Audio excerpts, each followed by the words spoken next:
¿Qué tal amigos? ¿Cómo están? Espero que estén muy bien el día de hoy. ¿Qué es lo que vamos a hacer el día de hoy? Bueno, ahora vamos a crear nuestro esquema o nuestra base de datos como mejor lo conozcas a partir de código fuente. ¿A qué me refiero con que a partir de código fuente? Si tú recuerdas, en el video pasado habíamos creado un esquema a partir de un diagrama que lo construimos de forma gráfica y la verdad fue muy sencillo. Bien, pues en este video te voy a enseñar a hacer lo contrario, es decir, a partir de código fuente vamos a crear tanto nuestra base de datos y también vamos a crear nuestro diagrama. Bien, entonces para comenzar ello vamos a presionar lo que es el icono que se encuentra acá en la parte superior izquierda que se llama SQL. Aquí nos dice que cuando presionemos este botón nos va a crear una tabla nueva para SQL, es decir, un nuevo tab. Una vez que ya tenemos aquí, vamos a comenzar por aprender cómo escribir comentarios en lo que es nuestra cuadrilla para ejecutar instrucciones SQL.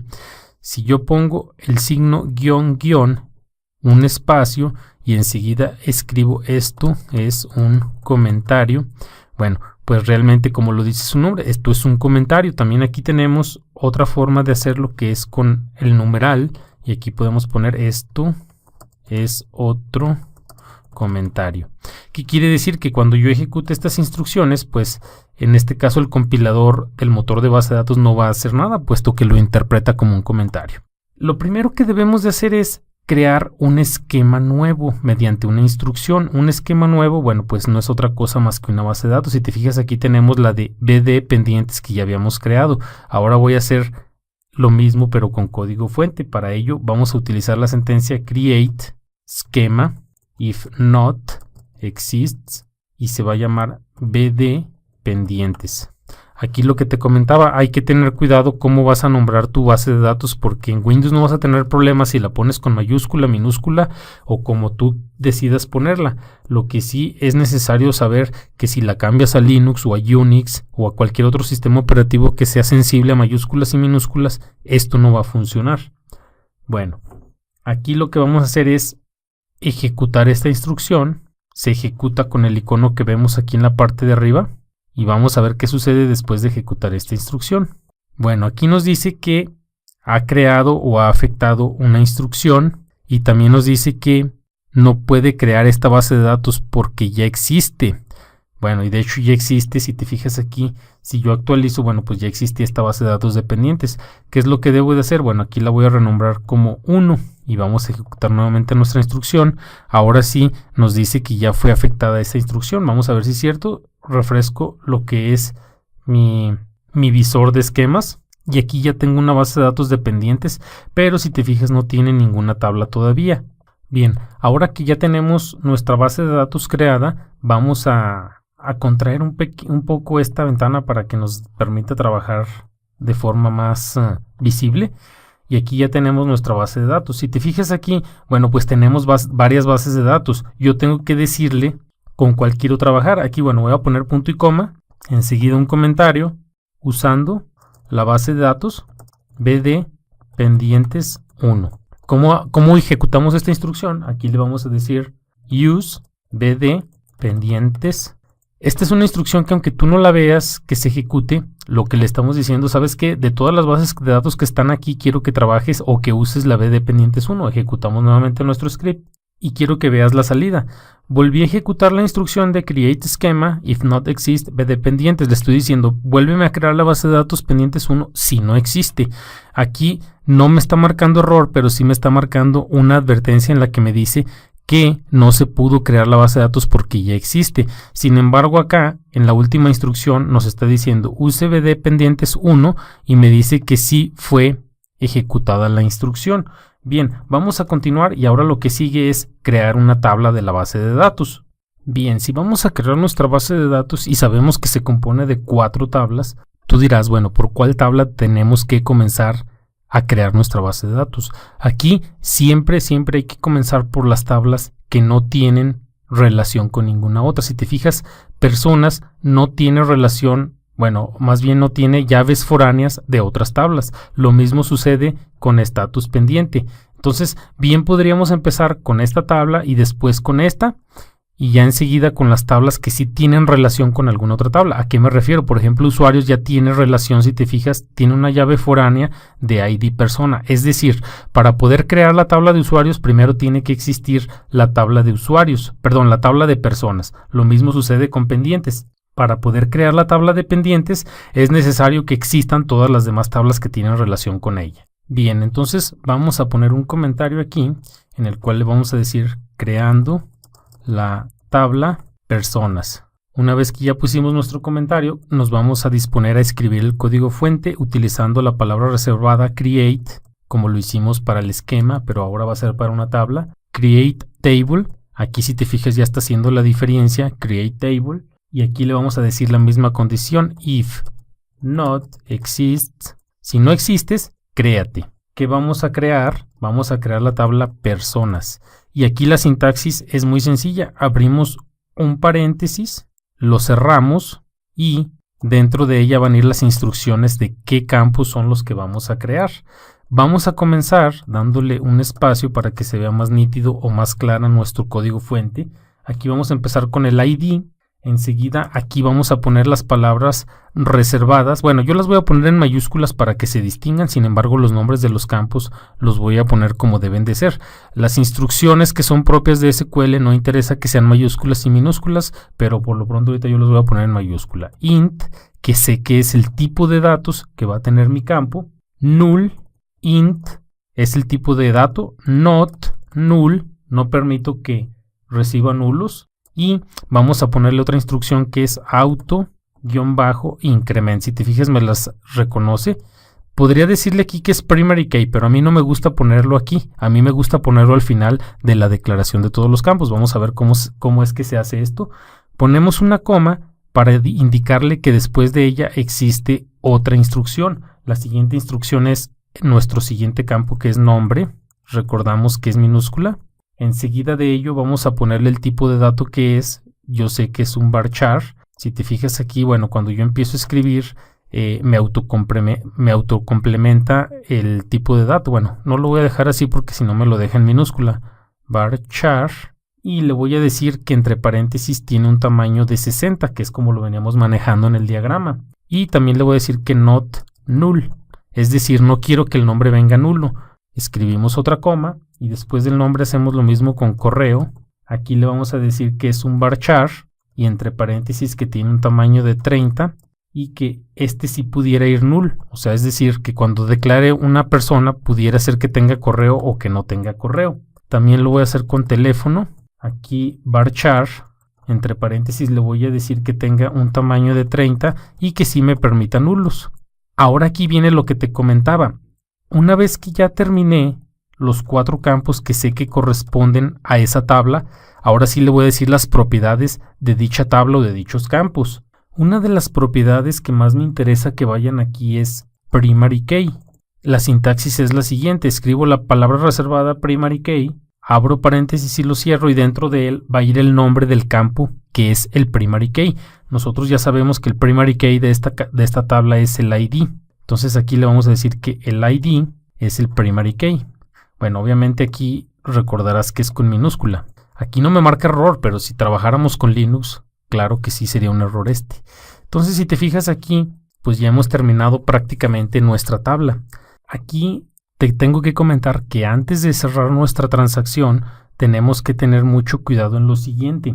MySQL trabaja con un tipo de ingeniería o más bien algún tipo de transacciones que se llama Engine. Vamos a poner aquí Engine igual y aquí le voy a poner InnoDB. ¿Esto para qué es? Bueno, tal vez aquí no lo comprendas muy bien, pero yo te recomiendo siempre poner este tipo de tecnología en tus bases de datos de MySQL. A partir de la versión 4 de MySQL surgió este tipo de ingeniería y esto no es otra cosa más de que nos dé oportunidad de trabajar con lo que son la integridad referencial, las transacciones, lo que son las vistas, los store procedures y lo que son las functions. Entonces, si tú no utilizas este y le pones, por ejemplo, MySam, que es la otra, MySam, esta también te va a permitir crear tu tabla, pero no te va a dar las oportunidades que te comento. de aquí para adelante tú acostúmbrate a utilizar la que es InnoDB. Si quieres aunar un poquito más en el tema, investígalo en el Google y verás que es un tipo de ingeniería que es recomendable. Bueno, dicho esto, si yo ejecuto nuevamente, bueno, quiero que veas aquí que no tenemos creada ninguna tabla. ¿Qué sucede si yo ejecuto nuevamente todo mi código? Bueno, aunque yo podría nada más ejecutar la pura tabla, pero lo voy a hacer para que veas que tampoco voy a tener error. Ejecuto y aquí ya en el log me dice todo lo que sucedió. No puedo crear la tabla de la base de datos, ya estoy usando la base de datos de dependientes y estoy creando una nueva tabla. ¿Cómo sé que se creó? Bueno, si yo actualizo mi esquema, aquí me dice que ya tengo la tabla de personas y con sus respectivas columnas. Aquí, al igual que lo que es Java, también nuestras instrucciones deben de terminar con punto y coma. Prácticamente, si tú te fijas, esta es una instrucción completa. Aquí, ¿cómo sé que es una instrucción completa? Puesto que la anterior también terminaba con punto y coma y la anterior también con punto y coma. Aquí llega un momento en el que si no tienes comentarios, bueno, pues no vas a darte cuenta si es una instrucción, pero el compilador sí lo sabe, puesto que le pones punto y coma. Vamos a crear otra tabla. Para ello yo voy a copiar todo el código de la tabla personas para ahorrar un poco de tiempo. Entonces aquí le vamos a ir creando tablas, tabla status pendiente. Aquí, bueno, pues el nombre de mi tabla se va a llamar así, status pendiente. El campo de ID va a ser el mismo, no permite nulo, es autoincrementable y enseguida ya no existe el campo nombre, ahora va a llamarse status. También va a ser un varchar, pero va a ser de tamaño 20, no permite nulos y aquí voy a borrar los demás campos que ya no me hacen falta. Estos dos no los va a llevar la tabla de status pendiente. Aquí, bueno, pues lo voy a dejar igual que el primary key es el ID. En este caso, el ID que tenemos aquí en esta parte, esta es la llave primaria. Y con esto terminamos la segunda tabla. Bien, con esto hemos creado las dos tablas que ya sabemos que no tienen relación con ninguna otra tabla. Enseguida vamos a crear una tabla que sí tenga relación con estas tablas. Bien, voy a ejecutar mi script. Y si te fijas aquí, ejecuta instrucción tras instrucción, nos dice el status. Y aquí vamos a ver qué es lo que sucede si actualizo mi esquema. Ya creó la tabla de estatus pendiente. Aquí si te fijas, aquí la tenemos prácticamente. Bien, ahora vamos a crear una tabla nueva. Esta sí va a llevar un poquito más de cambios porque ya vamos a ponerle lo que son las llaves foráneas y su relación directa. Para ello, bueno, pues vamos a crear una tabla que se llame usuarios, la cual sigue teniendo un ID. Enseguida va a tener un nombre. El nombre va a ser un varchar de 30. Antes del primary key, aquí le vamos a decir que va a llevar más campos. Aquí va a llevar un campo llamado ID persona. Este campo es el que te comento que ya tiene una relación directa con lo que son las personas. Entonces, una de las reglas es de que para que pueda haber una relación entre dos tablas, es decir, que esta sea una llave foránea, tiene que ser del mismo tipo, en este caso de la otra tabla. Vamos a ver, si nos vamos a la tabla de personas, nos dice que el ID es de tipo entero. Vamos a ver, entonces por lo tanto aquí ID persona le voy a decir que es de tipo int y no quiero que esté nulo. Cada que se llena un registro quiero saber a qué persona pertenece ese usuario. Bien, veo que aquí se me estaba escapando poner el campo del password. Este va a ser de tipo varchar y de 45 caracteres. De hecho se me hacen mucho 45, pero bueno, lo vamos a dejar así. No tiene que ir nulo. Esta instrucción bien podría ponerla después del nombre sin ningún problema. De todos modos no va a haber ningún problema. ¿Qué más vamos a hacer aquí en esta parte? Aquí le vamos a decir que el primary key sigue siendo nuestro ID. En este caso el ID de la misma tabla. Y aquí ya viene lo nuevo. Voy a dejar un poco de espacios para que se distinga esta instrucción de las demás. Bueno, obviamente como es una instrucción más, bueno, continúa después de la coma. Aquí le voy a poner la palabra reservada constraint. Esto significa que aquí le voy a poner un nombre a mi constraint, es decir, a mi restricción. Ese nombre se le va a llamar, por ejemplo, ahorita FK usuario persona, que significa foreign key usuario persona. Después de eso, bueno, pues le voy a decir que el foreign key foreign, es así se escribe, foreign key, y entre paréntesis le voy a decir con qué campo debe de llevar relación. En este caso le voy a decir que es con este campo que tenemos en nuestra tabla ya creado. Este es la llave foránea, en pocas palabras. Después de decirle cuál es la llave foránea, le voy a decir con quién tiene referencia.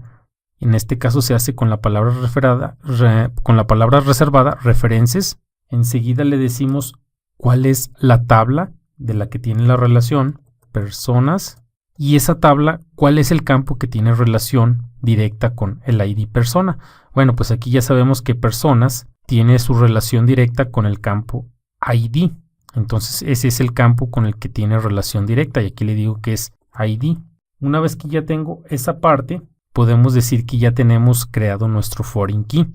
Aquí quiero que veas lo siguiente. Todo esto es una instrucción que deletreada sería lo siguiente. Mi constraint se llama FK usuario persona. Es un nombre que yo le pudiera dar X. Enseguida le digo que la llave foránea de mi tabla es ID persona, que es esta. Y después le digo que tiene referencia directa con la tabla de personas y en específico con el campo ID. Si tuviéramos más llaves foráneas, bueno, pues sería la forma de irlas creando.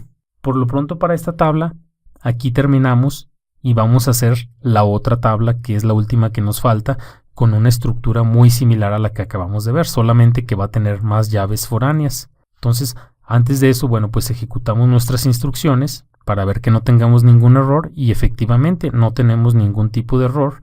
Actualizamos nuestro esquema y ya tenemos una tabla más, que es la de status pendiente, que si nos vamos aquí a foreign keys, bueno, aquí no nos lo muestra, pero ya lo veremos en código cómo es que nos muestra la información de los foreign keys. Por lo pronto, bueno, pues ya terminamos esta tabla y vamos a vamos a hacer una copia directo de esta tabla, puesto que ya aquí ya tenemos un foreign key, ya nada más para irlo modificando. Aquí vamos a poner el código y acá la instrucción, o más bien el comentario que quiero que aparezca cuando creemos esta tabla. Aquí la tabla se va a llamar, si más no recuerdo, pendientes. Esta es la tabla principal, pendientes, y contiene lo siguiente, contiene un ID. Bueno, voy a crear primero todos sus campos y al final voy a crear los foreign keys. Entonces el ID, tenemos otro campo que se llama fecha, creación. Esta es de tipo date time, no permite nulos. Fecha de entrega tampoco permite nulos y es de tipo date time también. Tenemos otro campo que se llama descripción. Este campo es de tipo varchar, pues tiene un tamaño de 250 para que puedan expresar bien la descripción del pendiente y no quiero que vaya nulo. Tenemos otros campos, vamos a hacer copia de ellos. Después de la descripción tenemos el campo de ID status pendiente. ID status pendiente es de tipo entero, puesto que va a ser una llave foránea, y recordarás que todos los ID los habíamos declarado de tipo int. No quiero que vaya nulo. Vamos a poner otro campo de observaciones. Este va a ser un tamaño de 250 y tampoco quiero que vaya nulo.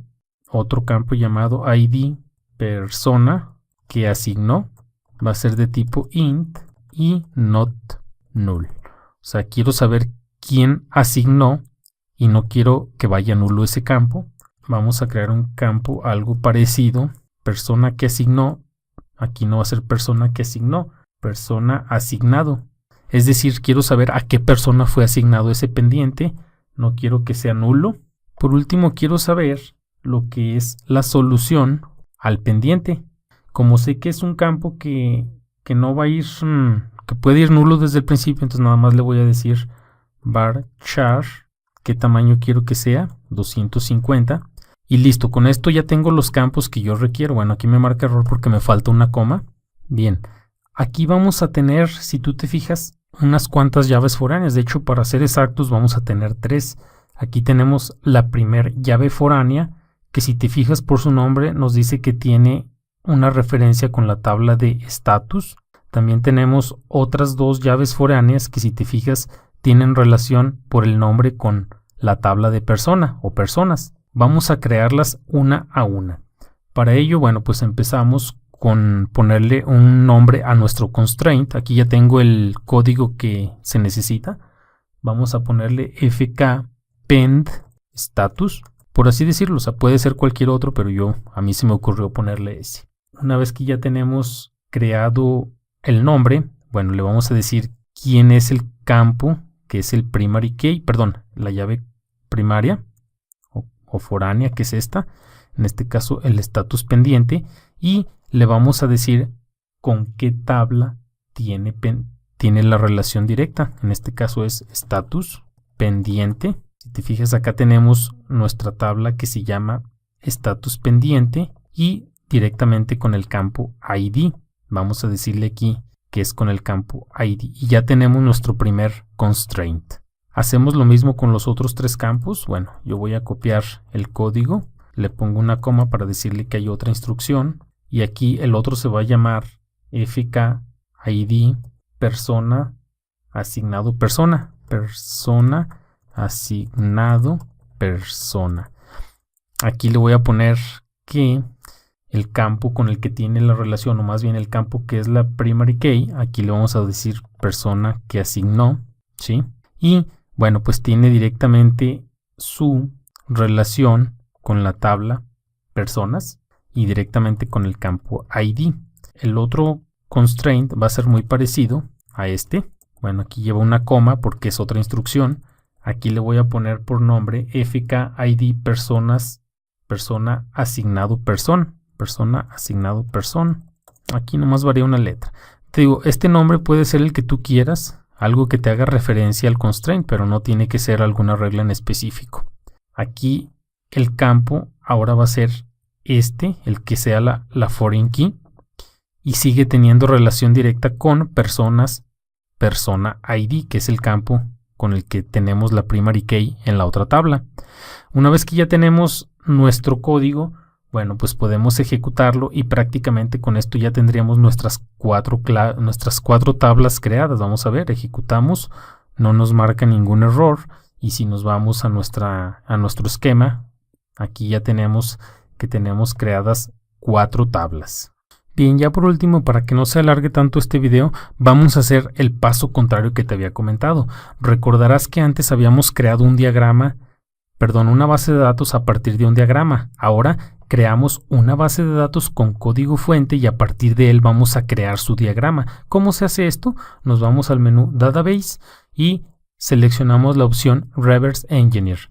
Una vez que la seleccionamos, dejamos todos sus campos o atributos por default, ponemos la contraseña, admin, le damos al botón Next y seleccionamos el esquema, en este caso del cual queremos generar su diagrama. Yo sé que es BD pendientes 1, le damos Next. Nos dice que ha terminado sin problemas, le decimos que ejecute y si te fijas aquí, bueno, pues ya nos muestra lo que es nuestro esquema, ahora sí ya en formato de diagrama. Aquí prácticamente, bueno, pues con esto cerramos este video. Espero que te haya servido, nos vemos en la próxima. Hola, soy Juan Tinajero de Pasión Programación. Te invito a ver mis cursos. Mi objetivo es contribuir con tu crecimiento profesional. Además, quiero que sea accesible para todo el mundo. ¿Sabías que puedes apoyarme de forma gratuita y de pago en el crecimiento de este canal? ¿Cómo? De 2 formas. 1. Suscribiéndote a mi canal, compartiendo con tus amigos o dándole like a este video. Y 2. Te invito a comprar mis cursos premium por un costo realmente económico, con acceso de por vida. Los cursos se actualizarán de forma constante y aprenderás con instructores con mucha experiencia. No lo dudes. Aprovecha esta oportunidad, te invito a suscribirte o a comprar mis cursos con los cupones de descuento que encontrarás en la descripción de este video.